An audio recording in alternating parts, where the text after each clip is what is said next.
ఒక్కొక్కసారి పొందిన అవమానమునకు ఒక్కొక్కడు ఏమైపోతాడంటే తాను అక్కడి నుంచి వెళ్ళిపోవాలని ఉంటుంది. అయ్య బాబోయ్, ఇంత అవమానాల పాలైపోయాక ఇంకా ఇక్కడ మనం ఒక్క క్షణం ఉండదు, ఇక్కడి నుంచి పారిపోదామని ఉంటుంది. అవమాన భారం ఎంతగా కుదిపేస్తుందంటే అడుగు పడదు, నడవలేడు. శంకరుడు చూశాట, బిడ్డలందరూ ఇవాళ అవమానాల పాలైపోయి తలలు ఉంచుకుని ఉన్నారు. ఇప్పుడు వీళ్ళు మన సముఖం నుంచి కదలలేకపోతున్నారు. వీళ్ళు తలెత్తుకోవడానికి నేనే వెళ్ళిపోతాను ఇక్కడి నుంచి అని అడిగారు కదా. పర్వత శృంగం మీద కూర్చుని తపస్సు చేసుకో పార్వతీదేవితోని. అలాగే చేసుకుంటానని తాను నడిచి పశ్చిమ దిక్కుగా హిమవత్ పర్వత ప్రాంత శృంగము మీదకి తపస్సుకి వెళ్ళిపోయాడు. ఆయనని అనుగమించి అమ్మవారు వెళ్ళిపోయింది. ఇందులో ఎక్కడైనా అమ్మవారు అయ్యవారిని ఏమైనా అందా? ఇదండి భార్యాభర్తల మనస్సు ఏకమవడం అంటే. అది చాలా అవసరం జీవితంలో. వాళ్ళు తపస్సు కూర్చున్నారు. కూర్చున్న తర్వాత వీళ్ళు వెనక్కి వచ్చారు. అయితే ఇదంతా చాలా హైడ్రామా. ఎందుకని? కుమార సంభవానికి ఒక ప్రాతిపదిక వేశారు. ఇప్పుడు ఏమైంది? ఒక పెద్ద ప్రయోజనం సాధింపబడింది. శివుడి యొక్క తేజస్సు స్ఖలనమైనదా లేదా? అయినది. జగదంబ యందు ప్రవేశించినదా? ప్రవేశించలేదు. ఇప్పుడు పార్వతీదేవి గర్భము దాల్చడం వల్ల సుబ్రహ్మణ్యుడు వస్తాడా? రాడు. ఇప్పుడు ఆ స్ఖలనమైపోయినటువంటి తేజస్సు ఎందుకో పనికి రాకుండా పోయిందా? పోలేదు. అగ్నిహోత్రుడి దగ్గర ఇంకా ఉన్నది. ఇంకా కాబట్టి ఇప్పుడు ఆ తేజస్సుని అది గర్భరూపంగా మారి కుమార సంభవం చేయించగలదు. అంటే తారకాసుర సంహారానికి కావలసిన వరం ఇయ్యబడిపోయినది. ఇప్పుడు ఏమైంది? దేవతలందరికీ 4 రోజులు పోయాక బుద్ధి వచ్చింది. మనం అడగడం ఏమిట్రా ఇది? మనం ఏమడగాలి? తొందరగా కుమార సంభవం జరగాలని అడగాలి. మనం ఏమడిగాం? నీ తేజస్సు నీ యందుంచుకో అని అడిగాం. ఏటి ఎందుకు వచ్చింది మనకి ఆలోచన? అప్పుడు బుర్రలు తనుకున్నారు అందరూ. మళ్ళీ అందరూ ఎవరి దగ్గరికి వెళ్ళాలి? మళ్ళీ పెద్ద తలకాయ దగ్గరికే వెళ్ళాలి. కాబట్టి అందరూ కలిసి మళ్ళీ బ్రహ్మగారి దగ్గరికి వెళ్ళారు. వెళ్ళి ఆయన దగ్గరికి వెళ్ళి, ఏమయ్యా వీపు చిట్లిపోతోందా తారకాసురుడి బాధకి? పార్వతీ పరమేశ్వరులకు పుత్రుడు కలగడా? ఎప్పటికి కలుగుతాడు అని అడిగారు. ఆయన కూడా ఒక్కసారి ఆలోచించి ఇందులో నాకు పాత్ర ఉంది కదరా అనుకుని, పెద్ద ఆయన కాబట్టి శివమాయ విడిపోయింది. ఆయన అన్నారు, పార్వతీ పరమేశ్వరులకు కొడుకు పుట్టడా అని అడుగుతారు ఏమిట్రా? ఆయన బ్రహ్మమానస పుత్రుడు సనత్కుమారుడు. ఆయన గురించి తెలుసు కదా చిత్రముఖ బ్రహ్మగారికి. ఇయమాకాశ గంగా యస్యాం పుత్రం హుతాశనః జనయిష్యతి దేవానాం సేనాపతి మరిందమం జ్యేష్ఠా శైలేంద్రతనయా మానయిష్యతి తత్సుతం ఉమయాస్తత్ బహుమతం భవిష్యతి న సంశయః. ఆయన అన్నాడు, నిజమే, ఇప్పుడు పార్వతీ పరమేశ్వరులకు పుత్రుడు పుట్టాలి. కానీ మనం ఏమన్నాం? నీ తేజస్సు నీ యందుంచుకో అన్నాం. ఆయన ఏమన్నారు? నా తేజస్సు నా యందే ఉంటుంది, ఇక విడిచిపెట్టను అన్నాడు. ఇప్పుడు మళ్ళీ వెళ్ళి అడిగితే మనం కూడా మన్మధుడు వెళ్ళిపోయిన దోవలో వెళ్ళిపోతాం. కాబట్టి అడగకూడదు. కాబట్టి పోనీ ఇప్పుడు శివుడికి కుమారుడు కలిగితే కదా తారకాసురుడు చచ్చిపోతాడు. నేనే కదా వరం ఇచ్చాను. ఇప్పుడు పిల్లాడు పుట్టాలంటే శివవీర్యంలోంచి పుట్టాలి. ఇప్పుడు శివుడి తేజస్సు ఎక్కడుంది? అగ్నిహోత్రం దగ్గర ఉంది. ఈ అగ్నిహోత్రంతో తేజస్సును తీసుకొచ్చి ఎవరి యందన్నా ప్రవేశపెట్టిద్దామంటే ఉపాధికి ఆ శక్తి ఉండాలి కదా దాన్ని తట్టుకోవడానికి, ఆ క్షేత్రానికి. ఇంతమంది దేవతల భార్యలున్నారు. పోనీ లోక కళ్యాణార్థం ఆయన తేజస్సుని వాళ్ళలో ప్రవేశపెట్టిద్దామంటే వీళ్ళెవ్వరికీ పిల్లలు పుట్టరని అమ్మవారి శపించేసింది. ఇప్పుడు ఆ తేజస్సు వృధా అయిపోతుంది వీళ్ళల్లో ఎవరి యందన్నా పెడితే. కాబట్టి వీళ్ళెవరు పనికిరాని వాళ్ళు అయిపోయారు. ఇది ఎంత పెద్ద మాట అండి! బ్రహ్మగారి నోటంటే ఆ మాట వచ్చేయడం అంటే అది నేను ఇంకా దాని గురించి మాట్లాడను. కాబట్టి ఇప్పుడు మీ భార్యలు పనికిరారు, వాళ్ళు బిడ్డలని పొందలేరు. కాబట్టి ఇప్పుడు ఎవరి వలన పుట్టాలి పిల్లవాడు? మళ్ళీ ఎవరో ఒక ఆవిడ్ని తీసుకొచ్చి ఆవిడ యందు ప్రవేశపెడితే పార్వతీదేవికి తెలిస్తే భూదేవి ఏమైంది? కాబట్టి ఆవిడికి తెలిసినా ఆవిడ ఊరుకోవాలి, పోన్లేని. అలా ఊరుకోవాలంటే ఆవిడికి ఏదో ప్రేమ ఉండాలి. తనకి పుట్టినా ఆవిడికి పుట్టినా తన కొడుకుగా బంధుత్వం వచ్చే అవకాశం ఉండాలి. అలాంటిది లోకంలో ఒక్క ఒక్కరే ఉన్నారు. హిమవంతుడి యొక్క పెద్ద కుమార్తె గంగ దేవతలు తీసుకెడితే ఆకాశంలో ప్రవహిస్తోంది. గంగ యందు అగ్నిహోత్రం దగ్గరున్నటువంటి శివతేజస్సుని విడిచిపెడితే గంగకి కుమారుడు కలిగితే ఉమయాస్త, అప్పుడు ఆ ఉమాదేవి బెంగ పెట్టుకోదు. పోన్లే మా అక్కకి కదా, నా భర్త గారి తేజస్సు వల్ల పుత్రుడు జన్మించాడు కాబట్టి ఇప్పుడు నాకు కుమారుడే అవుతాడు అని ఊరుకుంటుంది. గంగ విషయంలో ఏమందం. కాబట్టి ఇప్పుడు గంగ యందు ప్రవేశపెట్టండి. అగ్నిహోత్ర, నీవు వెళ్ళి శివుడి యొక్క తేజస్సుని ఎందు భద్రపరపబడింది కాబట్టి దీన్ని తీసుకెళ్లి గంగలో విడిచిపెట్టు అంటే తగుదనమ్మా అని దేవతలందరూ బయలుదేరారు. అంటే బ్రహ్మగారు అన్నారు, బుద్ధి ఉందా లేదా మీకు? ఇంతమంది దేవతలు వెళ్ళి ఒక ఆనదాని దగ్గరికి వెళ్ళి ఈ మాట అడిగితే చాలా బాగుంటుంది. ఎలా అడగాలి?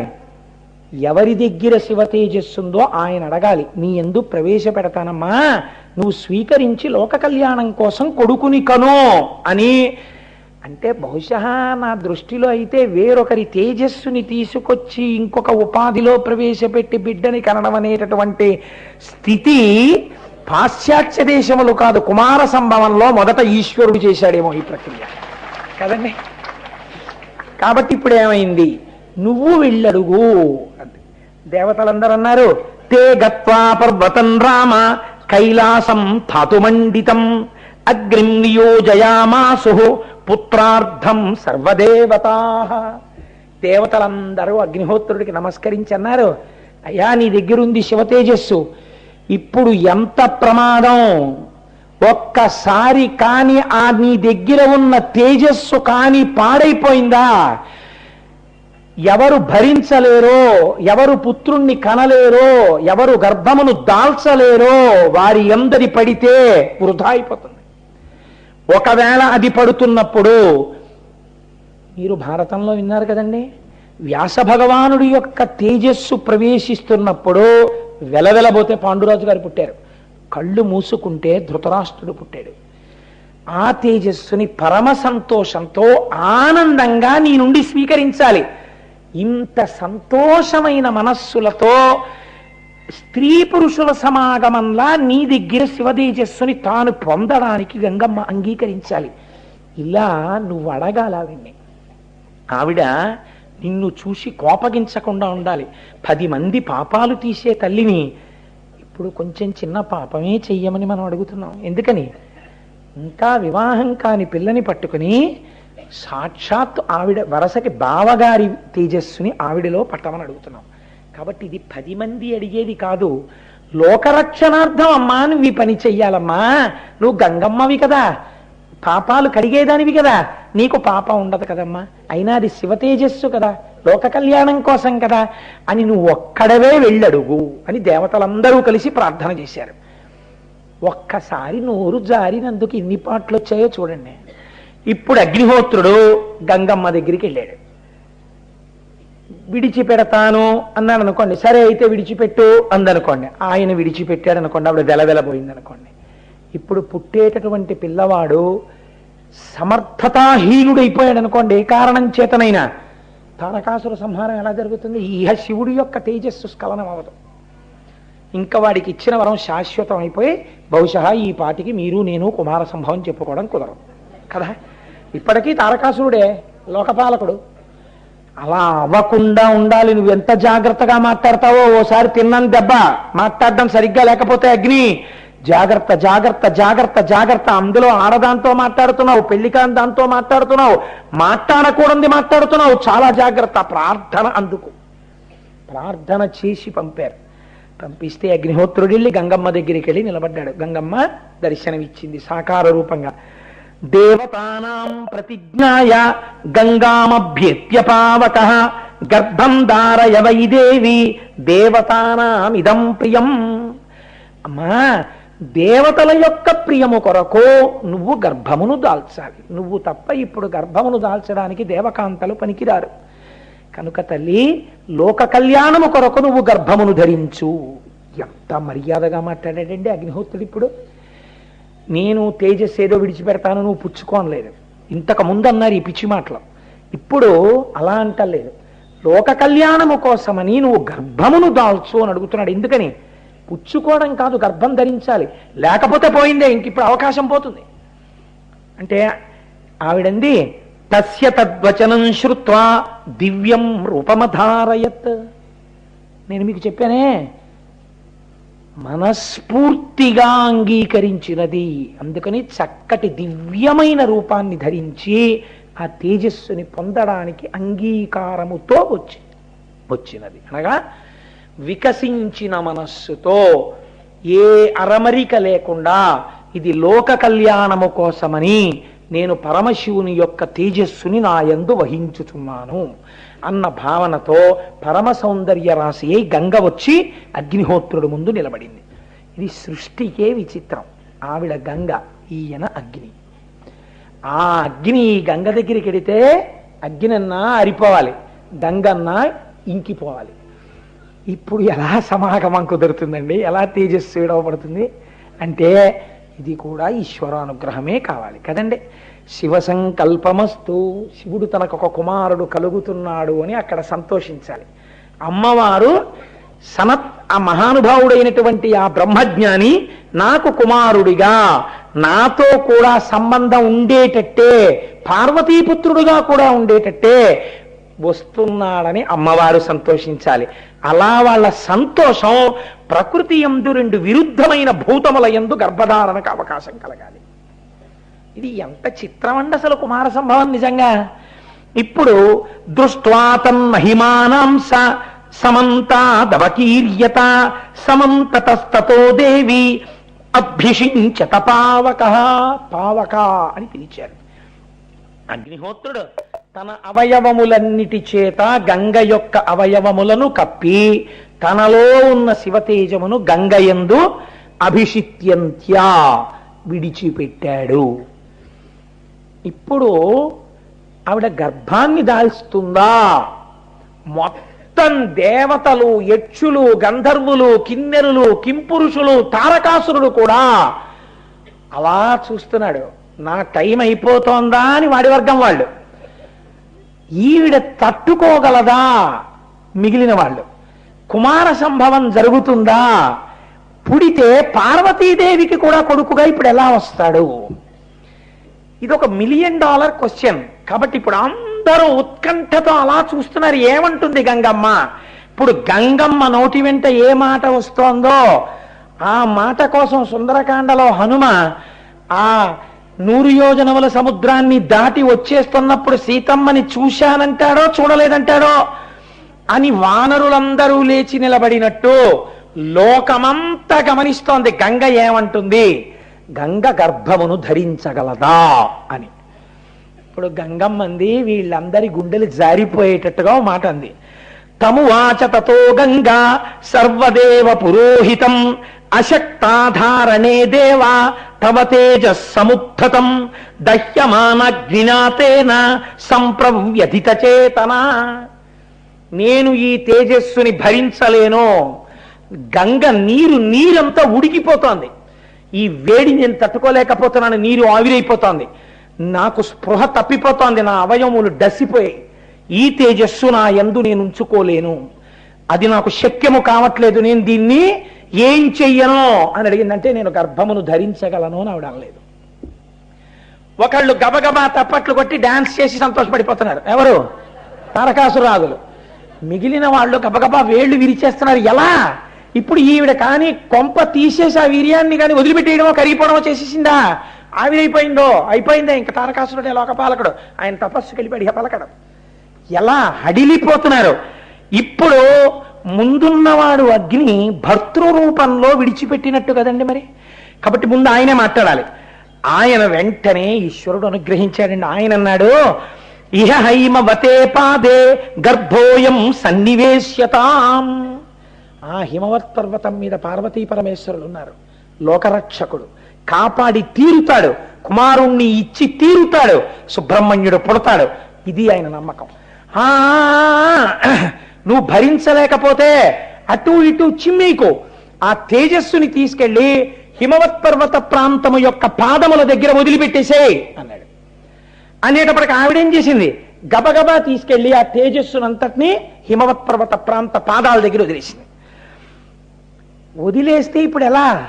మళ్ళీ భూమి మీద పడింది ఇప్పుడు కదండి. భూమి గర్భం ధరించచ్చా? కొడుకు పుట్టడు, అమ్మవారి శాపం ఉంది భూమికి. కాబట్టి ఇప్పుడు అందరి తలకాయలు వాలిపోయాయి.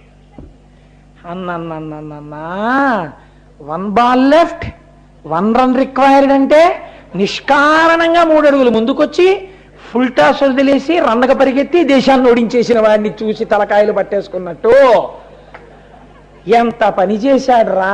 కంగారులో తీసుకెళ్లి హిమవత్ పర్వత పాదాల దగ్గర వేయమన్నాడు. ఇప్పుడు భూమి మీద పడిపోయింది ఆ తేజస్సు. కుమార సంభవం జరగదా? దేవతలందరూ తలలు వాల్చేసి ఏం జరుగుతోంది అని ఆ హిమవత్ పర్వత ప్రాంతం వంక చూస్తున్నారు. ఒక పెద్ద మెరుపొకటి పర్వతం అంతా కాంతితో నిండిపోయింది. కుమారుడు పుట్టేశారని కంగారు పడిపోకండి గోపాలకృష్ణ గారు, ఇంకా ఆయన ఏం పుట్టేలేదు. అప్పుడు యదస్యా నిర్గతం తస్మాత్ తప్త జంబూ నదప్రభం కాంచనం ధరణీం ప్రాప్తం హిరణ్యమమలం శుభం. ఈ తేజస్సు వెళ్ళి భూమి మీద పడగానే ఆ భూమి మీద విశేషమైనటువంటి బంగారం పుట్టేసింది. దాని తర్వాత వెండి పుట్టేసింది. దాని క్షారములోంచి రాగి ఇనుము పుట్టేశాయి. దాని తేజస్సులోంచి తేజస్సు యొక్క మలంలోంచి తగరం సీసం పుట్టేశాయి. మిగిలినటువంటి తేజస్సు యొక్క అణువులు భూమితో కలిసిపోతే నానా రకములైన ధాతువులు పుట్టేశాయి. అంటే ఇప్పటికీ మనం గనుల్లో తవ్వుకుంటున్నవన్నీ శివుని యొక్క తేజస్సే. ఆయన అనుగ్రహంతో బతుకుతున్నాం మనం. ఈ కనపడుతున్నదంతా శివ తేజస్సే. మన మెడలలో వేసుకున్నవన్నీ శివ తేజస్సే. మనం ఆయనకి ఎంత కృతజ్ఞులమై ఉండాలో చూడండి నిజంగా. ఇప్పుడు ఇలా అయిపోయిన తర్వాత అయ్యయ్యో ఎలాగా అని ఆలోచిస్తున్నారు. పర్వతమంతా హిరణ్యమయం అయిపోయింది. నిక్షిప్త మాత్రే గర్భేతు తేజోభిరభిరంజితం సర్వం పర్వత సన్నద్ధం సవర్ణమభవద్వనం సువర్ణం పురుషవ్యాఘ్ర హుతాశన సమప్రభం తృణవృక్షలతాగుల్బం సర్వం భవతి కాంచనం. ఆ పర్వత శిఖరం మీద ఉన్నటువంటివన్నీ కూడా కొండ చెట్లు, ఆ నదులు, సరస్సులు అన్నీ కూడా బంగారు వర్ణములోకి మారిపోయి ఇంత బంగారం వచ్చేసేటప్పటికీ పసుపచ్చటి కాంతితో మెరిసిపోతోంది. ఈ బంగారం, ఈ వెండి, వీటి మీద ఎవరికైనా వ్యామోహం ఉందా అండి? అక్కడ ఉన్న వాళ్ళకి ఎవడికి లేదు. అయ్యో, అయితే ఏమైపోయింది? ఇప్పుడు శివ తేజస్సు బంగారం అయిపోయింది. మనందరం నా బంగారం అంటాం. దేవతలు అన్నారు దిక్కుమాల బంగారం అయిపోయింది అన్నారు. ఎందుకని? ఇప్పుడు వాళ్ళకి బంగారం బతుకు కాదు, కుమారుడు బతుకు. ఏడి బంగారం వచ్చింది, వెండి వచ్చింది, రాగి వచ్చింది, తుత్తునాగం వచ్చింది, సీసం వచ్చింది, ధాతువులు వచ్చాయి, ఇనుము వచ్చింది. కుమారుడు రాలేదు. అమ్మమ్మమ్మమ్మ అంటే ఏమైపోయింది? శివ తేజస్సు వృధా అయిపోయింది అని బెంగ పెట్టుకుని చూస్తున్నారు. శరవణపు పొదలను ఉన్నాయి అక్కడ, రెల్లు పొదలు. అక్కడే దగ్గరలో ఒక తటాకం ఉంది. ఆ తటాకమేమి లోకమునకు శంకరుడు ఒక పాఠం చెప్పాలనుకున్నాడు. ఇప్పుడు నేను మళ్ళీ అందులోకి వెళ్ళను, కానీ మీకు సూక్ష్మంగా విజ్ఞాపన చేస్తాను. భస్మాసురుడికి వరం ఇచ్చిన తరువాత ఆయన శంకరుడు వెంటపడ్డాడు. నీ తల మీద పెడతాన్ని. అపాత్రులకు దానం ఎంత ప్రమాదమో లోకానికి చెప్పాలనుకున్నాడు. చేతకాని వాళ్లే వెనక్కి తిరిగి పరిగెడుతున్నాడు. జగదంబకి లెక్క, శంకరుడికి లెక్క. మన్మధుణ్ణి కాల్చిన వాడికి, త్రిపురాలు కాల్చిన వాడికి, బ్రహ్మగారి 5వ తల గిల్లిన వాడికి, ఉపమన్యువుకి పాల సముద్రాన్ని సృష్టించినటువంటి వాడికి, యమధర్మరాజు వక్షస్థలం మీద తన్నిన వాడికి ఒక తుచ్చమైన రాక్షసుణ్ణి చంపడం పెద్ద లెక్క. చేత కాక కాదు లోకానికి పాఠం చెప్పడానికి. ఆయన వెనక్కి తిరిగి పరిగెడుతున్నట్టుగా నటిస్తుంటే ఇప్పుడు నేను జోక్యం చేసుకుంటే శక్తి స్వరూపాన్ని వీణ్ణి కాల్చేస్తాను, కాబట్టి కాసేపు నేను కనపడకూడదు అని అమ్మవారు ఏం చేసిందిట? తన శరీరాన్ని ఒక తటాకం కింద మార్చింది. దాన్ని శరవణ తటాకము అని పిలుస్తారు. అది అమ్మవారి యొక్క శరీరం నీరు కింద మారింది. ఆ తర్వాత మళ్ళీ ఆవిడ జగదంబ అయింది. కానీ ఆ తటాకాన్ని మాత్రం నా శరీరం నీరై అక్కడ ఉంది కాబట్టి ఆ తటాకాన్ని అలా రక్షించమని అడిగింది. అక్కడే తటాకం ఉంది. ఇప్పుడు ఈ రెల్లు పొదలన్నీ కూడా తెల్లగా మెరిసిపోతున్నాయి బంగారు రంగులోను, వెండి బంగారం తగిలి. అందులోంచి గభాలన ఒక తేజస్సు ఒకటి ఆకాశ స్వరూపుడై అంతటా నిండిపోయినటువంటి పరమశివుని యొక్క తేజస్సు వాయు సహాయంగా అగ్నిహోత్రము వలన నీటి యందు గంగయందు పెడితే పైకి లేచి పృథివీయందు పడి పంచభూతాత్మకమై తేజస్సు పైకి లేచి శరవణ తటాకమునందు పడి పార్వతీదేవి యొక్క శరీరమునందు పడినవాడు అయ్యాడు కనుక అమ్మవారికి కొడుకై ఒక్కసారి మెరిసిపోతూ బంగారు రంగులో ఒక పిల్లవాడు శరవణ పదల కింద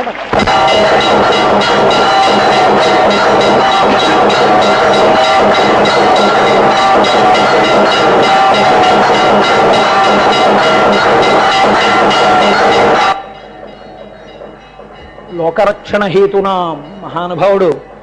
కుమార సంభవం అంటే మాటలు కాదు కదండి. ఆయన జ్యోతిస్వరూపుడు. మీరు నమ్మండి, మీకు కనపడుతున్న ఆ జ్యోతులన్నీ ఇవాళ కుమారస్వామి. ఎందుకంటే ఆయన మీకు చెప్పాను కదా, అగ్ని తేజస్సుగా బయకొచ్చారు. చక్కగా అదే సుబ్రహ్మణ్య స్వరూపంగా అందరూ కళ్ళకి అద్దుకోండి. మన జన్మ ధన్యమైపోయిందండి. షష్ఠి తిథి నాడు పుట్టారాయన. ఇప్పుడు ఆ కుమార సంభవం జరగగానే పొంగిపోయారంతే దేవతలు. ఇప్పుడు మోగాయే అలాగే దుందుబులు మోగించారు. అప్సరసలు నాట్యం చేశారు, పుష్పవృష్టి కురిపించారు. అబ్బా, మా తండ్రి శంకరుడు ఇంత జటిలమైన సమస్యని ఎంత చమత్కారంగా విప్పాడు. శివతేజస్సు ఎందే పుట్టాడు, పంచభూతములకు స్పర్శ పొందే. పార్వతీదేవి కోరిక మేరకు శరవణ తటాకంలోంచి బయటికి వచ్చాడు. అందుకే ముమ్మూర్తుల అమ్మవారి రూపే. నేను ఎప్పుడూ చెప్తుంటా, నేను సుబ్రహ్మణ్యేశ్వర స్వామి వారికి పూజ చెయ్యాలంటే నాకు కించిత్ భయం. ఎందుకని అంటే నాకు ఆయన్ని చూస్తే పూజ చేయబుద్ధి ఇది, బుగ్గలు గిల్లాలనిపిస్తుంటుంది నాకు. కారణజన్ముడు అని చంద్రశేఖర పరమాచార్య స్వామి వారి చేత స్తుతింపబడి పరమాచార్య ఎవ్వరిని పొగడరు. అటువంటి పరమాచార్య గణపతి స్థపతిని, నీవు కారణజన్ముడవు, నీయందు విశ్వకర్మ యొక్క అంశ ఉన్నది అని సభలో కితాబునిచ్చి కొన్ని వందల మంది వేద పండితులు వేదం చదువుతుండగా ఆయనకి తీసుకొచ్చి కప్పినటువంటి ఒక శాలువాని తీసి పరమాచార్య తన చేతులతో పట్టుకుని నిలబడి సత్యదండాన్ని ఇలా కౌగలించుకొని నడిచొచ్చి సభలో ఉన్న గణపతి స్థపతికి కప్పారు. అంతటి మహానుభావుడు గణపతి స్థపతి. ఇప్పటికీ ఉన్నారు వారు, పద్మశ్రీ అవార్డు గ్రహీత. అంతటి మహాత్ముల గురించి మనకు ఒక బుక్లెట్స్ ఉండవు, ఒక కవరేజ్ ఉండదు, ఏమీ ఉండదు. కనీసం చూద్దామనేటటువంటి దర్శనం చేసుకుందామనే స్పృహ మనకి కల్పించారు. అటువంటి వారి గురించి ఒక్క సీరియల్ రాదు, ఒక్క ఎపిసోడ్ టెలికాస్ట్ అవ్వదు. అక్రమాలినవన్నీ టెలికాస్ట్ అవుతాయి. మన్ని పాడి చేసేవే ఉన్నాయో అవన్నీ సృష్టించి చూపిస్తారు. ఇట్లాంటి మహాపురుషుల జీవితాలు కథావస్తువులు కావు. ఇది మనం భ్రష్టు పట్టడానికి కారణం. అంతటి వాడు మన తెలుగువాడు, మనం ఎంత సంతోషించాలి. అటువంటి గణపతి స్థపతి కొన్ని వందల సంవత్సరములు నదీ ప్రవాహమునందు నానిపోయినటువంటి ఒక శిల దొరికితే విశాఖపట్నం శారదాపీఠాధిపతులు స్వరూపానందేంద్ర సరస్వతి స్వామివారిని వచ్చి అడిగారు. కొన్ని లక్షల ఖర్చు అవుతుంది, అందులోంచి ఏకశిలామూర్తిగా ఒక హనుమ వస్తారు, అందులోంచి వల్లీ దేవసేనా సమేత షణ్ముఖుడు వస్తాడు. అది చెక్కడం అంటే కొన్ని వందల సంవత్సరములు నానిపోయినటువంటి శిల కనుక అదే అటువంటి మూర్తులను తయారు చేయడానికి యోగ్యము. కొన్ని వందల మంది శిల్పులు దాని మీద పనిచేయాలి. నది ఒడ్డున కొన్ని లక్షల ఖర్చు. ఇది అందరికీ తెలియదు దీని వైభవం.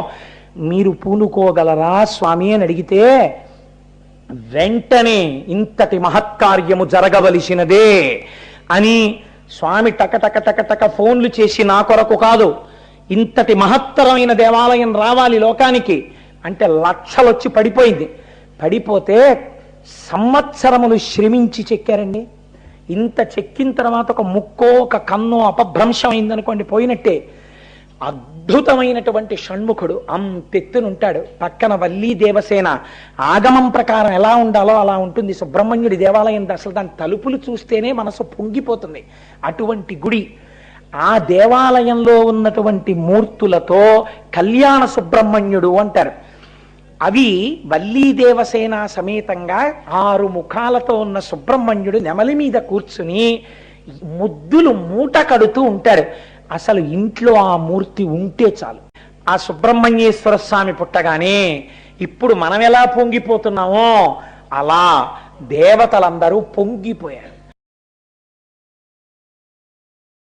ఆకాశ స్వరూపుడై అంతటా నిండిపోయినటువంటి పరమశివుని యొక్క తేజస్సు వాయు సహాయంగా అగ్నిహోత్రము వలన నీటి యందు గంగయందు పెడితే పైకి లేచి పృథివీ యందు పడి పంచభూతాత్మకమై తేజస్సు పైకి లేచి శరవణ తటాకమునందు పడి పార్వతీదేవి యొక్క శరీరమునందు పడినవాడయ్యాడు కనుక అమ్మవారికి కొడుకై ఒక్కసారి మెరిసిపోతూ బంగారు రంగులో ఒక పిల్లవాడు శరవణ పదల కింద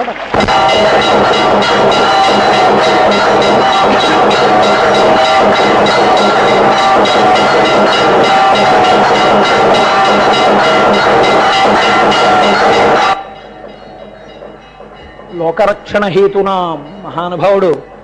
కుమార సంభవం అంటే మాటలు కాదు కదండి. ఆయన జ్యోతిస్వరూపుడు. మన జన్మ ధన్యమైపోయిందండి. షష్ఠి తిథి నాడు పుట్టారాయన. ఇప్పుడు ఆ కుమార సంభవం జరగగానే పొంగిపోయారంతే దేవతలు. ఇప్పుడు మోగాయే అలాగే దుందుబులు మోగించారు. అప్సరసలు నాట్యం చేశారు. పుష్పవృష్టి కురిపించారు. అబ్బా, మా తండ్రి శంకరుడు ఇంత జటిలమైన సమస్యని ఎంత చమత్కారంగా విప్పాడు. శివ తేజస్సు ఎందే పుట్టాడు. పంచభూతములకు స్పర్శ పొందే పార్వతీదేవి కోరిక మేరకు శరవణ తటాకంలోంచి బయటికి వచ్చాడు. అందుకే ముమ్మూర్తుల అమ్మవారి రూపే. ఆ సుబ్రహ్మణ్యేశ్వర స్వామి పుట్టగానే ఇప్పుడు మనం ఎలా పొంగిపోతున్నామో అలా దేవతలందరూ పొంగిపోయారు. ఇప్పుడు దేవతలందరూ పరవశించిపోయి ముందు పుట్టినటువంటి పిల్లవాడికి పాలు పట్టించాలి. కాబట్టి ఏం చేశారు? వీళ్ళందరూ కూడా ఒక సంకల్పం చేశారు. తం కుమారం తతో జాతం సేంద్రాః సహమరుద్గణాః క్షీర సంభవనార్థాయ కృత్తికాః సమయోజయన్. నేను ఒక్కసారి శ్లోకంలో పాదం చెప్తాను, మీ అందరూ కూడా ముక్త కంఠంతో అనండి. పొంగిపోతాడు స్వామి. కుమార సంభవానికి ప్రధానమైన శ్లోకం ఆవిర్భావానికి. అందరూ మనస్ఫూర్తిగా అనండి. మీ వంశాల్ని సుబ్రహ్మణ్యుడు కాపాడతాడు. తం కుమారం తతో జాతం సేంద్రాః సహమరుద్గణాః క్షీర సంభవనార్థాయ కృత్తికాః సమయోజయన్. ఆ పిల్లవాడు పుట్టడం చూసి పొంగిపోయినటువంటి ఇంద్రుడు, దేవతలు అందరూ పరిగెత్తుకొచ్చి ఒక శిశువుగా కనపడుతున్నాడే, మనకి రక్షకుడు కానీ శిశువుగా ఉన్నాడు. ఇప్పుడు ఈయనకి ఏం కావాలి? తల్లిపాలు కావాలి. ఎలా? అమ్మవారే కృత్తికా రూపంలో ఉంటుంది. అందుకే కృత్తికా నక్షత్రం అమ్మవారి యొక్క స్వరూపమే. అందుకని వెంటనే ఆ కృత్తికల్ని ప్రార్థన చేశారు. ప్రార్థన చేస్తే ఆ కృత్తికలు 6 వచ్చి మేము పాలిస్తాం. కానీ ఇలాంటి పిల్లవాడు మళ్ళీ ఎక్కడ దొరుకుతాడు? ఏం అదృష్టం! ఇలాంటి పిల్లవాడికి మేము పాలిస్తాం, కానీ మాకు మీరు ఒక వరం ఇవ్వాలన్నారు దేవతల్ని. ఏం వరం కావాలి అంటే, ఈ పిల్లవాడు మాకు కూడా బిడ్డడుగా చెప్పబడాలి.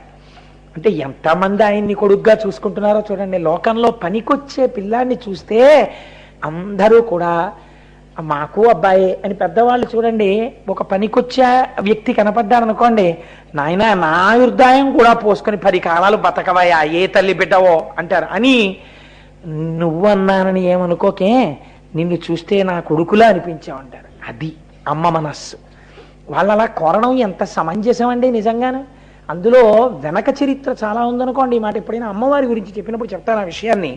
కాబట్టి వాళ్ళన్నారు దేవతలు, తా క్షీరం జాతమాత్రస్య కృత్వా సమయముత్తమం దదుః పుత్రో యమస్మాకం సర్వాసామితి నిశ్చితాః. మీకు బిడ్డడుగా పిలవబడతాడు కాబట్టి మీరు ఆయనకి పాలివ్వండి అన్నారు. వాళ్ళు వెంటనే మాతృత్వాన్ని పొందారట. అమ్మవారే కదండి కృత్తికా రూపంలో ఉంది. అందుకని ఆ పిల్లవాడిని చూడగానే మాతృభావన ఏర్పడితే తప్ప పాలుగా కదలదు కదండి పోషణ. వాళ్ళు వెంటనే 6 ఒకరి తర్వాత ఒకరం పాలిద్దామని క్యూలో నించోలా. ఎంత మాతృత్వ భావనతో పరవశించిపోయారంటే 6 ఏకకాలమునందు పాలివ్వడానికి సిద్ధపడ్డారు. మా అమ్మే 6 రూపాలతో పాలివ్వడానికి సిద్ధపడిందని 6 ముఖాలతో ఏకకాలమునందు పాలు తాగేశాడు. కాబట్టి షణ్ముఖుడయ్యాడు 6 ముఖాలతో. పుడుతూనే అమ్మ యందు గౌరవాన్ని ప్రకటించాడు. అందుకే మా అబ్బాయికి నేను ఎంతో ప్రేమతో షణ్ముఖ అని పేరు పెట్టుకున్నాను.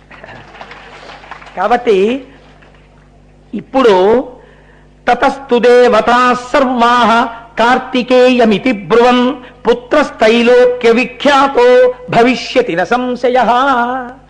మీరు మా మాట విని వెంటనే అంత మాతృత్వంతో పాలిచ్చారు కనుక, ఈ పిల్లవాడు తాగాడు కనుక, కృత్తికల పాలు తాగాడు కాబట్టి ఈ పిల్లవాడిని కార్తికేయుడు అని పిలుస్తారు అన్నారు.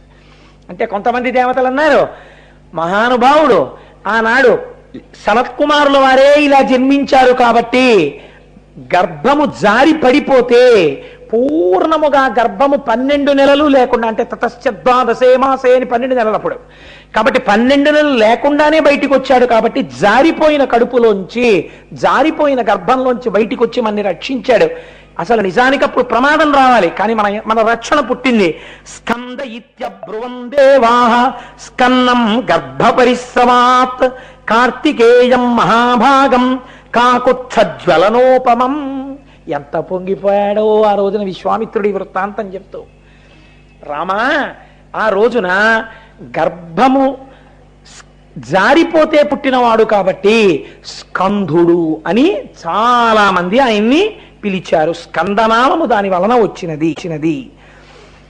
ప్రాతుర్భూతం తతక్షీరం కృత్తికా నామనుత్తమం షణ్ణాం షడాననో భూత్వా జగ్రాహ స్తనజంపయః. 6 కృత్తికల యొక్క స్తనములను ఏకకాలమునందు పానము చేసిన వాడు కనుక షడానన, షణ్ముఖ అని పేరొచ్చింది. పరమశివుని యొక్క తేజస్సులోంచి జన్మించి ఒక కొడుకు పుడితే ఒక కుటుంబం కాదు, ఒక లోకం కాదు, ఒక వర్గం కాదు, ఒక గణం కాదు, శంకరుడికే కుమారుడు పుడితే ఆయన తేజస్సులోంచి ఒకే ఒక్కసారి సమస్త లోకములు ఆనంద సాగరమునందు మునిగిపోయాయి కనుక ఆ పిల్లవాణ్ణి కుమార అని పిలిచారు. అందుకని కుమార శబ్దము ఈశ్వరపుత్ర సంబంధమై శివుని యొక్క కుమారుణ్ణి ఉద్దేశించినదిగా ఉంటుంది. ఈ పిల్లవాడు గృహీత్వా క్షీరమేకాన సుకుమార వపుస్తదా అజయత్వేన వీర్యేణ దైత్యసేనా గణాన్ విభు. అగ్నిహోత్రుడు పరమశివుని యొక్క తేజస్సుని తనయందు ఉంచుకుని, ఆ తేజస్సుని అగ్నిహోత్రుడు గంగయందు ప్రవేశపెట్టిన కారణం చేత పావకి అని పిలిచారు.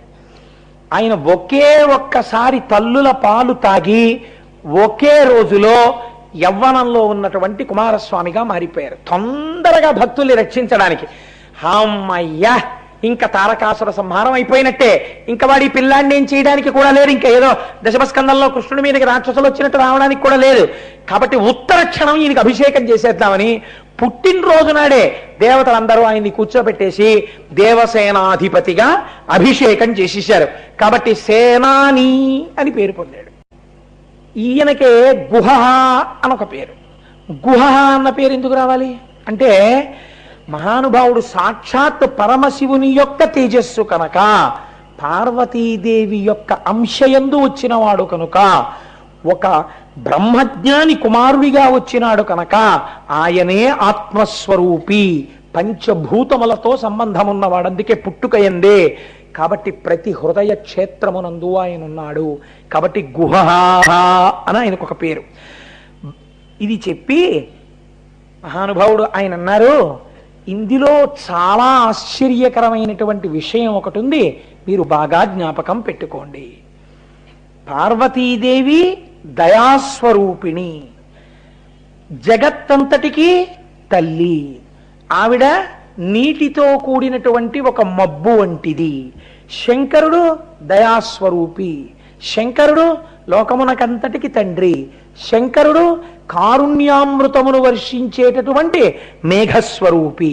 కారుణ్యామృత వర్షిణం ఘన విపద్గ్రీష్మచ్చిదాకర్మఠం విద్యాసస్య ఫలోదయాయ సుమన సంసేవ్యమిచ్చాకృతిం అని శంకరాచార్యులు వారి శివానంద లహరిలో స్తోత్రం చేస్తారు. కాబట్టి అవి రెండు మేఘములు. ఇప్పుడు ఈ 2 మేఘములు ఒకదాంతో ఒకటి ఉరుసుకున్నాయి. ఉరుసుకుంటే మధ్యలో ఏం పుట్టింది? తటిల్లత, మెరుపు పుట్టింది. ఈ మెరుపు కంటిని ముందు ఆకర్షించింది. ఇదే శరవణ తటాకంలో పుట్టే ముందు అగ్ని శిఖగా పైకి లేచింది. ఇది మెరుపు. ఈ మెరుపులో లోకమంతా ప్రకాశిస్తోంది. ఈయన అనుగ్రహంతో వంశాలు వంశాలు పెరుగుతున్నాయి. ఆ సుబ్రహ్మణ్య అనుగ్రహం అంత గొప్పది. అది రక్షణనిస్తుంది, అది జ్ఞానమిస్తుంది, అది వంశాన్ని ఇస్తుంది, అది ఐశ్వర్యం ఇస్తుంది, అది భయంకరమైనటువంటి రోగాల్ని కూడా తీసేస్తుంది. అందుకే తస్మాత్ ప్రధాన పరిపూరిత భక్త కామ శృత్యాగమ ప్రణవవాచ్య నిజస్వరూప వల్లీశనాథ మమ దేహి కరావలంబం అంటూ నిత్యాన్నదాన నిరతాఖిల రోగహారీన్ తస్మాత్ ప్రధాన పరిపూరిత భక్త కామ అని అడుగుతాం కదండి. రోగములను కూడా ఆయన తీసివేయగలడు. ఆయనని నమ్మి నమస్కారం చేస్తే పిల్లలు పుట్టడం కాదండి, మహాపురుషులే పుడతారు. అయితే ఒక్కటి గుర్తుపెట్టుకోండి, ఎవరో చెప్పారని చేసిన వాళ్ళకి అలాంటి అనుగ్రహం కలుగుతుందని నేను అనలేను. ఎందుకు చెప్తున్నానో తెలుసా అండి ఈ మాట? అది మామూలుది కాదు. వంశాభివృద్ధి అంటే అది కలగడానికి ముందు యజమానికి విశ్వాసం ఉండాలి. రామస్వామి దీక్షితులని ఒక మహానుభావుడు ఒక ఆయన మన దక్షిణ భారతదేశంలో ఉండేవారు. ఆయన భార్య గారి పేరు సుబ్బమ్మ గారు. వారికి వివాహం అయిపోయింది. వివాహం అయిపోయిన తరువాత 40 సంవత్సరములు పిల్లలు కలగలేదు. అంటే ఇంకా అసలు పిల్లలు కలగడానికి యోగ్యమైన వయస్సుని వాళ్ళు దాటిపోతున్నారు. ఇటువంటి సమయంలో ఆయనకి సుబ్రహ్మణ్యేశ్వర స్వామి వారి మీద ఎక్కడ లేని విశ్వాసం కలిగింది. ఆయన వంశమును నిలబెట్టగలడు, పుత్ర సంతానం ఇయ్యగలడు అని నమ్మి ఈ రామస్వామి దీక్షితులు సుబ్బమ్మ గారు కలిసి వైద్యనాథ క్షేత్రానికి వెళ్ళి అక్కడ ఉన్నటువంటి ముత్తు సుబ్రహ్మణ్యేశ్వర స్వామిని ముద్దు కుమారస్వామి అని పిలుస్తారు. అక్కడ ఆ ముద్దు కుమారస్వామి బాలాంబిక అని పిలుస్తారు. వల్లీదేవసేనల యొక్క స్వరూపాన్ని. ముద్దు కుమారస్వామి బాలాంబికల్ని 40 రోజులు దేవాలయంలోనే ఉండి సేవించారు. సేవిస్తే ఆవిడ గర్భం ధరించింది. గర్భం ధరిస్తే సుబ్రహ్మణ్యేశ్వర స్వామి వారు అనుగ్రహించారు అని వారి ఇంటికి వచ్చారు. ఇంటికి వచ్చిన తర్వాత బిడ్డడు పుట్టాడు. పుట్టిన తరువాత ఆ పిల్లవాడికి ఆ వైద్యనాథ క్షేత్రంలో ఉన్నటువంటి పేరే ముద్దు కుమారస్వామి అని వాళ్ళు పేరు పెట్టుకున్నారు. వాళ్ళ ఇంటి పేరు చివర దీక్షితులు అని ఉంటుంది కనుక ముద్దు కుమారస్వామి దీక్షితులు. ఆయన ఒకరోజు రామస్వామి దీక్షితులు నిద్రపోతున్నారు. నిద్రపోతుంటే బాలాంబిక ఆయనకి దర్శనమిచ్చింది. దర్శనమిచ్చి తన మెడలో ఉన్నటువంటి ముత్యాలహారాన్ని తీసి నీ భార్య కడుపున పుట్టినది, నీకు కొడుకుగా ఉన్నది నా భర్త రూపమైన ముత్యమే, ఆ ముత్యమే నీ ఇంటి ముత్యంగా ఉంది. ఇప్పుడు వాడే సుబ్రహ్మణ్యుడు నీ కొడుకుగా నడయాడుతున్నాడు లోకంలో. కాబట్టి ఇదిగో ముత్యాలహారం ఇస్తున్నాను, ఆ పిల్లవాడి మెడలో వేయమని తన మెడలో ముత్యాలహారం తీసి ఆయనకి ఇచ్చింది.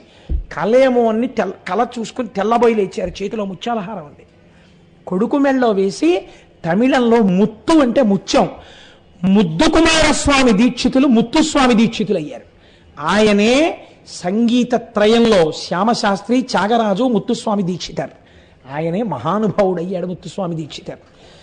ఆ మహానుభావుడికే చిదంబరనాథ శాస్త్రి అన్న పేరుతో శంకరుడే గురువయ్యాడు. ఒక రోజున ఇంటికి వచ్చి వీడిని కాశీ తీసుకెళ్లి సంగీతం నేర్పుతానన్నారు. కాశీ తీసుకెళ్లి పాదుకాంత దీక్ష ఇచ్చారు. గొప్ప శ్రీ విద్యోపాసకుణ్ణి చేశారు. చేసి 3 సంవత్సరములు సంగీతం నేర్పారు. నేర్పి సమస్త మెళకువలు నేర్పిన తర్వాత ఎరా నాన్న ఇంటికి వెళదామని అడగమే అన్నారు. అంటే ఆ పిల్లవాడు అన్నాడు, రోజు గంగా స్నానం, ప్రతిరోజు విశ్వేశ్వర దర్శనం, ప్రతి క్షణం గురుపాద సేవ, ఇంకా నాకు మళ్ళీ మా ఊరు ఎందుకు కావాలి గురువుగారు, ఈ 3 చాలవా నా జన్మధన్యం పొందడానికి, నన్ను వెళ్ళిపోమ్మని అనకండి అన్నాడు. ఏమి గురుభక్తిరా నాన్న, నువ్వు నాతో రా అని గంగ ఒడ్డుకి తీసుకెళ్లారు. గంగ ఒడ్డున నిలబడ్డారు. ఆయన ఒక్క సంకల్పం చేసి, నీవు నడుచుకుంటూ రోజు స్నానం చెయ్యడానికి గంగలో ఎంత దూరం వెడతావో అంతకన్నా కొంచెం ముందుకు వెళ్ళు, నీ కాలికి ఏది తగులుతుందో దాన్ని చేతులతో పైకెత్తి ఇలా పట్రా అన్నారు. ముత్తుస్వామి దీక్షితారు లోపలికి వెళ్ళారు.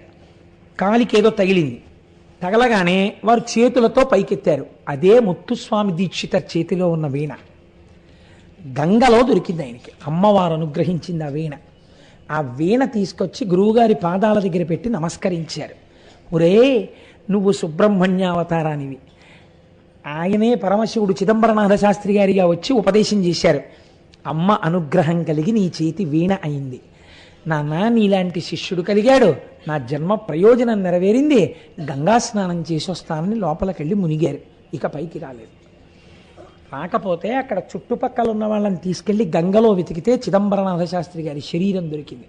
అప్పుడు ముత్తుస్వామి దీక్షితర్ గురువు గారికి మిగిలిన కార్యాన్ని పూర్తి చేసి సొంత ఊరు వచ్చారు.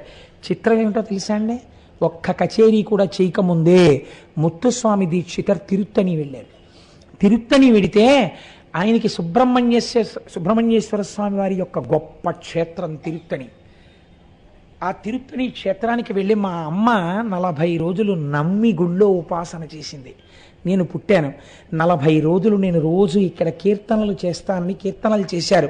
ఎప్పుడైనా వీలైతే ముత్తుస్వామి దీక్షితర్ కీర్తనలు ఉంటాయండి సంస్కృతంలో, ఏమి కీర్తనలో వాటికి ఒక్కసారి సంగీత సాహిత్య సమ్మేళనం చేసి నా జన్మ ధన్యం చేసుకోవాలనుంది. ఆ ముత్తుస్వామి దీక్షితర్ మహానుభావుడు ఒకానొక ఆ తిరుత్తనిలో కూర్చుని కీర్తనలు చేస్తూ ఆ కీర్తన పాడుతూ పరవశించిపోయేలా కళ్ళు మూసుకొని కూర్చుంటే ఒక వృద్ధ బ్రాహ్మణుడు వచ్చి ముత్తుస్వామి దీక్షితార్, ముత్తుస్వామి దీక్షితార్ అని పిలిచారు. పిలిస్తే ఆయన కళ్ళు విప్పి, ఎవరు వచ్చినవాడు, నా పేరు ఎలా తెలుసని కళ్ళు విప్పారు. పరమతేజోమూర్తి అయినటువంటి వృద్ధ బ్రాహ్మణుడు. అసలు ఆయన్ని చూసి మీరెవరని అడగలేకపోయారు. ఆయన ఏది నోరు తెరు అన్నారు. నోరు తెరిచి కళ్ళు మూసుకో అన్నారు. కళ్ళు మూసుకున్నారు. నాలుక మీద ఏదో వేశారు. వేసి ఏం వేశాను అని అడిగారు. పటికి బెల్లం అన్నారు ముత్తుస్వామి దీక్షితారు. కళ్ళు విప్పు అన్నారు. కళ్ళు విప్పారు. లేడా వృద్ధ బ్రాహ్మణుడు. ఆయనే సుబ్రహ్మణ్యుడు. సుబ్రహ్మణ్యుడే వృద్ధ బ్రాహ్మణ రూపంలో వచ్చి సమస్త సంగీత విద్యని ముత్తుస్వామి దీక్షితర్ నాలిక మీద పటికి బెల్లం రూపంలో వేసేశారు. ఆ వీణ పట్టుకుని ముత్తుస్వామి దీక్షితర్ పాట పాడితే ఇక తిరుగులేదు. ఎన్ని సన్మానాలు! వెంట పడిపోయారు కదండి ముత్తుస్వామి దీక్షితర్ వెంట. ఐశ్వర్యమునందు ఆయన మమేకం కాలేదు. ఈ చేత్తో బుచ్చుకుని వెంటనే దానం చేసేసేవారు. ఒక స్థితిలో ముత్తుస్వామి దీక్షితర్ ఏ స్థితికి వెళ్ళారో తెలుసా అండి? ఇంట్లో భార్య వంట చేయడానికి గుప్పెడు బియ్యం లేవు, శిష్యులకి కూడా అన్నం పెట్టాలి, సంగీతం నేర్పేవారు. ఆయన వీధిలో కూర్చుని సంగీతం చెప్తుంటే వంట చేయడానికి ఏమీ లేవని బెంగ పెట్టుకుని ఒక శిష్యురాలు కమలమ్మ అన్నవిడిని పిలిచి, అయ్యగారికి వేళ అయిపోతోంది, మహానైవేద్యానికి గుప్పెడు బియ్యం లేవు, ఆయనకి ఎలా చెప్పమని బాధపడుతున్నాను అంది ఆ ఇల్లాలు. అదండి భార్యలంటే. ఎటువంటి భర్తలు, ఎటువంటి భార్యలు ఈ గడ్డ మీద అంటే! ఆ కమలమ్మ అన్నావిడ ఐశ్వర్యవంతురాలు. తన ఒంటి మీద నగలు తీసి ఇచ్చేసి, అమ్మాయి అమ్మేసి గురువుగారు అన్నం తింటే, నా చేత్తో పెట్టుకున్న ఇంత అన్నం గురువు తింటే నా జన్మయే సాఫల్యం కదమ్మా, వస్తుందా అలాంటి అవకాశం? ఎందుకమ్మా ఈ బంగారం? అమ్మేస్తానమ్మా, గురువుగారికి ఇంత అన్నం పెడతానమ్మా అంది. ముత్తుస్వామి దీక్షితర్ విన్నారు. మనం అన్నం పెట్టి పోషించవలసిన పిల్లల దగ్గర బంగారం పుచ్చుకుంటావా? ఆ పిల్లకి బంగారం ఎవరిచ్చారో వాడే నాకు ఇస్తాడే, అన్నం పెడతాడు అని మీరు సంగీతన సాధన చేస్తూ ఉండండి. తిరువారూరులో త్యాగరాజస్వామి అంటే పరమశివుడు శివాలయంలోకి వెళ్ళి కూర్చుని ఆర్తితో కంటినీటితో కీర్తన పాడారు. కీర్తన పాడి బ్రోవగరావా అని ఇంటికి వచ్చారు. 2 బళ్ళతో పప్పులు, బియ్యాలు, బెల్లం, చింతపండు, మిరపకాయలు అన్నీ వచ్చాయి. ఒక రాజోద్యోగి పెద్దవాడు ఒక ఆయన సత్రంలో విడిది చేయడానికి వస్తున్నాడని సామాను తెప్పించాం, ఆయన రావట్లేదుట పరివారంతో. అందుకని ఉత్తినే పోవడం ఎందుకు, మీ వంటి పుణ్యాత్ములకు ఇస్తే మీరు శిష్యులు తింటారని ఇక్కడ దింపేద్దామని వచ్చామని చెప్పి సరుకు దింపి వెళ్ళిపోయారు. ఈశ్వరా నీ కృప అన్నారు. ముత్తుస్వామి దీక్షితర్ వెళ్ళిపోవడం కూడా ఎంత విచిత్రమో తెలుసా అండి? అంటే ఇప్పుడు నేను ముత్తుస్వామి దీక్షితర్ జీవితం అంతా చెప్పలేను, కానీ ఒక్క విషయం చెప్తాను, ఆనందం ఆగదు నాకు. ముత్తుస్వామి దీక్షితర్ని ఆ ఊరి రాజుగారు చాలా గొప్పగా ఆదరించేవారు. వారు ఒక రోజున పరిగెత్తుకొచ్చి ఒక రోజు పొద్దున్న అన్నారు, మహానుభావ మీరు మాకు గురువు, ఏం జరిగిందో తెలియదు, నా ఆస్థానంలో ఉండే పట్టపుటేనుగో కట్లు తెంచుకుని శ్మశానంలోకి వెళ్ళి నిలబడి మోరలెత్తి అరుస్తోంది. ఎవరైనా దగ్గరికి వెడితే తొండంతో విసిరేస్తోంది, కాళ్ళ కింద తొక్కేస్తోంది. ఎందుకు ఇటువంటి పని చేస్తోంది అని అడిగారు. ముత్తుస్వామి దీక్షితర్ అన్నారు, నీకేమీ బెంగలేదు, నువ్వు సంతోషంగా హాయిగా ఇంటికి వెళ్ళిపో. ఏమి జరగబోతోందో నేను చూస్తాను అని స్నానం చేసి వచ్చి కూర్చుని శిష్యులందరినీ పిలిచి మీ అందరూ కూర్చుని ఒక్కసారి మీనాక్షి అమ్మవారి మీద నేను చేస్తుంటాను కీర్తన, మీరు కూడా చెయ్యండి. ఏ కీర్తన? మీనలోచని పశుపాశ విమోచని అని కీర్తన చేస్తానని ఒక్కసారి కీర్తన చేశారు. ఆయనకు అర్థమైంది సంగీతపరంగా ఏనుగు రుద్రభూమిలోకి వెళ్ళి నిలబడడం అంటే పరమశివుడి యొక్క అనుగ్రహంతో, సుబ్రహ్మణ్యుడి అనుగ్రహంతో ఏ మహాపురుషుడి భూమి మీదకి వచ్చాడో స్వరముల యందు ఏనుగుని ఒక పేరుతో పిలుస్తారు. ఆ ఏనుగు అరుస్తోందంటే ఈయన వెళ్ళిపోయేటటువంటి రోజు వచ్చేసిందని గుర్తు. కాబట్టి ఆయన అమ్మ పశుపాశ విమోచనం చేసి నన్ను నీలో కలిపేసుకో అని చేతిలో అమ్మవారిచ్చిన వీణ పట్టుకుని తన్మయత్వంతో కీర్తన చేస్తుండగా శిష్యులందరూ చుట్టూ కూర్చుని కీర్తన పాడుతుంటే షట్చక్ర భేదనం అయిపోయి తేజస్సు కపాలంలోకి వచ్చి అందరూ చూస్తూ ఉండగా ఆ తేజస్సు పైకి లేచి అమ్మవారిలోకి వెళ్ళిపోయింది. అది ముత్తుస్వామి దీక్షితారి చరిత్ర. అంతటి మహానుభావుడు సుబ్రహ్మణ్యానుగ్రహంగా పుట్టి సుబ్రహ్మణ్యానుగ్రహంగా ఈ భూమి మీద నడయాడారు. అందుకే వారి కీర్తనలలో గుహాశబ్దంతో వారు ఎన్ని కీర్తనలు పాడారో, సుబ్రహ్మణ్య అంటూ ఎన్ని కీర్తనలు చేశారో. ఇంతటి అనుగ్రహం మహానుభావుడు నమ్మి నమస్కరించినటువంటి వారికి ఇయ్యగలడు. మీరు రేపటి రోజు నుంచి విందురుగాని సుబ్రహ్మణ్యేశ్వర స్వామి వారి యొక్క కృప అంటే ఎలా ఉంటుందో. ఆయన సామాన్యమైనటువంటి వాడు కాడు. సుబ్రహ్మణ్య తత్వాన్ని నిబద్ధం చేయడం శంకర భగవత్పాదులంతటి వారికి ఎంత చిత్రమైందో తెలుసా అండి. శంకరులు షణ్మత స్థాపనాచార్య. ఇప్పుడు రేపు వచ్చే శారదా పీఠాధిపతుల యొక్క పీఠం పేరు కూడా షణ్మత స్థాపనాచార్య, శంకరాచార్య పీఠం అంటారు దాన్ని. కాబట్టి షణ్మత స్థాపనాచార్య అంటే ఏవి పట్టుకుని మీరు మోక్షం పొందొచ్చో ఆయన చెప్పారు. అవే ఒకటి శైవము, 2 శాక్తేయము, 3 గాణాపత్యము, 4 కౌమారము, 5 సౌరము, 6 వైష్ణవము. ఈ 6 మోక్షం పొందవచ్చు అని నేను షణ్మత స్థాపనాచార్య అయ్యారు. ఆయనే పూజాగృహం ఎలా ఉండాలో, పూజలో విగ్రహాలు ఏవేవి ఉండాలో కూడా నిర్ణయించారు శంకరాచార్యుల వారు. అవే పంచాయతనము అంటారు. శివ పంచాయతనము, శక్తి పంచాయతనము, విష్ణు పంచాయతనము. ఒకసారి నేను దీని గురించి ఉపన్యసించాను, స్థానాలు ఎలా ఉండాలో. ఇందులో శివుడు ఉంటాడు, అంబిక ఉంటుంది, అలాగే ఆ సూర్యుడు ఉంటాడు, గణపతి ఉంటారు, శ్రీ మహావిష్ణువు ఉంటారు. ఈ 5గురిని పంచాయతనం అంటాం. షణ్మత స్థాపనాచార్యులైనప్పుడు శంకరాచార్యుల వారు సుబ్రహ్మణ్యోపాసనం కూడా మోక్షానికి తీసుకెడుతుందని చెప్పారు. అటువంటి శంకరాచార్యుల వారు పూజా విధానం నిర్ణయించినప్పుడు పంచాయతన పూజలో సుబ్రహ్మణ్యుడికి స్థానం ఎందుకు ఇయ్యలేదు, సుబ్రహ్మణ్య మూర్తిని ఎందుకు ఇవ్వలేదు? శైవం ఇచ్చారు, శాక్తేయం ఇచ్చారు, గణాపత్యం ఇచ్చారు, కౌమారం ఇచ్చారు. ఎక్కడ? షణ్మతాల్లో. పంచాయతనంలోకి వచ్చేటప్పటికీ శివుణ్ణి ఇచ్చారు, అంబికనిచ్చారు, గణపతినిచ్చారు, సుబ్రహ్మణ్యుణ్ణి ఇవ్వలేదు. ఎందుకు ఇవ్వలేదు పంచాయతనంలో? శంకరుల యొక్క హృదయం ఏమయ్యుండు ఉండాలి? ఆయన జ్ఞానాగ్ని. ఈ పంచాయతనం చేసే ముందు మీరు అగ్నిహోత్రం వెలిగించి అగ్నికార్యం చేస్తారు బ్రాహ్మణులైతే. అగ్నికార్యం చేసినప్పుడు ఆ అగ్నిస్వరూపమే సుబ్రహ్మణ్యుడు. కాబట్టి పంచాయతనంలో అగ్నిహోత్రంగా సుబ్రహ్మణ్యుడు కలిసిపోతున్నాడు. మీరు దీపం వెలిగించకుండా పూజ చేయగలరా? సుబ్రహ్మణ్యుడే. మీరు నీరాజనం ఇవ్వకుండా పూజ చేయగలరా? సుబ్రహ్మణ్యుడే. జ్యోతిస్వరూపంగా సుబ్రహ్మణ్యుడు ఆరుగా కలిసిపోతున్నాడు. పూజ ప్రారంభం ఆయనతోటే, పూజ పూర్తి ఆయనతోటే, దీపారాధనతో, నీరాజనంతో. కాబట్టి ఇంకా వేరే మళ్ళీ స్థానం ఎలా ఇంకక్కర్లేదు. ఆయన లేకుండా పూజే లేదు, ఇంకా మళ్ళీ ఆయన్ని పూజలోకి పెట్టడం ఏమిటి? కాబట్టి పంచాయతనంలో జ్యోతి రూపంలో సుబ్రహ్మణ్యుడు కలిసిపోయాడు. అందుకే అరుణాచలంలో ఉన్నటువంటి అగ్నిశిఖా పర్వతము సుబ్రహ్మణ్య స్వరూపమే అని కొలుస్తారు. చిత్రం ఏమిటో తెలుసా అండి? ఏ కృత్తికలు మహానుభావుడికి పాలిచ్చారో ఆ కృత్తికలే ఒకసారి భగవాన్ రమణులు గిరిప్రదక్షిణం చేస్తుంటే వారు ప్రత్యక్షమై రమణ మహర్షిని పొదల్లోకి తీసుకెళ్లి పాలిచ్చారు. అపర సుబ్రహ్మణ్యావతారం. అందుకే ఆయన ఎలా గోచీ పెట్టుకుని స్వామి మలైలో ఉంటారో ఈయన గోచీ పెట్టుకుని కర్రాక మండలం పట్టుకుని అలాగే ఉంటారు. ఆయన అగ్నిభౌహు గుహ అంటుంది అమరకోశం. ఈయన అగ్నిగానే అరుణాచల పర్వతంలోకి వెళ్ళిపోయారు. కాబట్టి అన్ని రకాలుగా అది శివతేజమే, సుబ్రహ్మణ్యమే రమణులుగా ఈ భూమి మీద కదిలింది.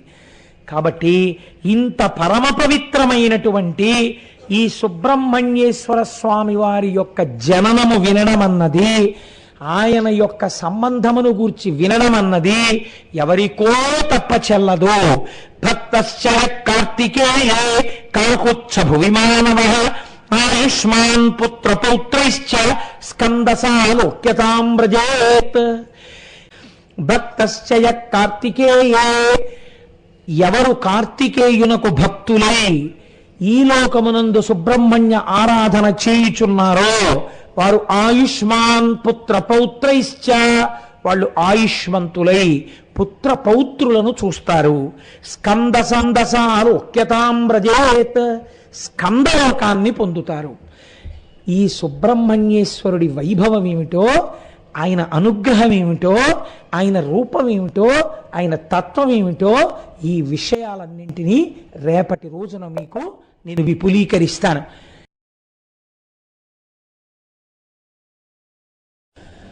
నిన్నటి రోజున సుబ్రహ్మణ్యేశ్వర స్వామి వారి యొక్క ఆవిర్భావమును గురించి మీరు విని ఉన్నారు.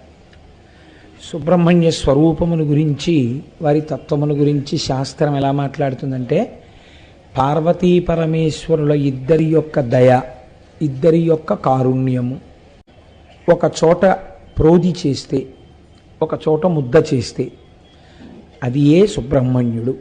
ఎందుచేత అంటే మనకి ఒక విషయాన్ని పెద్దలు చెప్తూ ఉంటారు. మీరు చూడండి, పార్వతీ పరమేశ్వరులు ఇద్దరూ కలిసి మనకి అర్ధనారీశ్వర స్వరూపంతో సాక్షాత్కరిస్తారు. వామాంకస్థిత జానకీ పరిలసత్ అన్నట్టే ఎడం పక్కన అమ్మవారితో కలిసి పరమశివుడు మనకి దర్శనమిస్తాడు.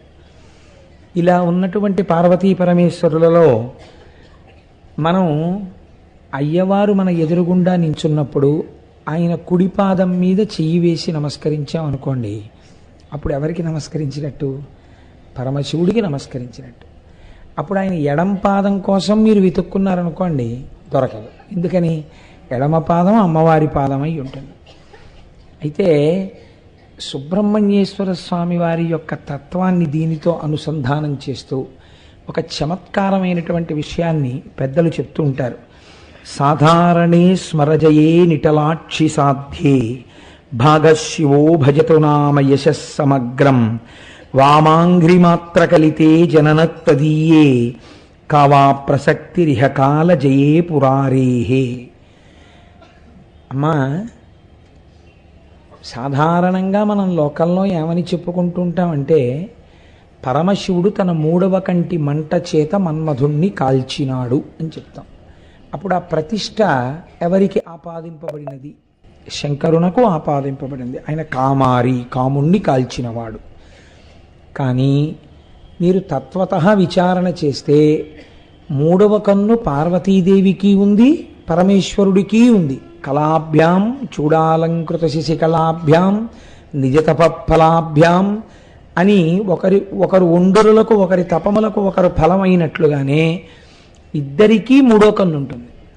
ఇద్దరికీ మూడో కన్నున్నప్పుడు శంకరుడొక్కడే మూడవ కంటి మంట చేత కాముణ్ణి కాల్చేశాడన్న కీర్తి ఆయనకే ఎలా చెల్లుతుంది? ఈయన ఒక చమత్కారమైన కవి. ఆయన పార్వతీ పరమేశ్వరుల మధ్యనే భేదం పెట్టే ప్రయత్నం చేశాడు.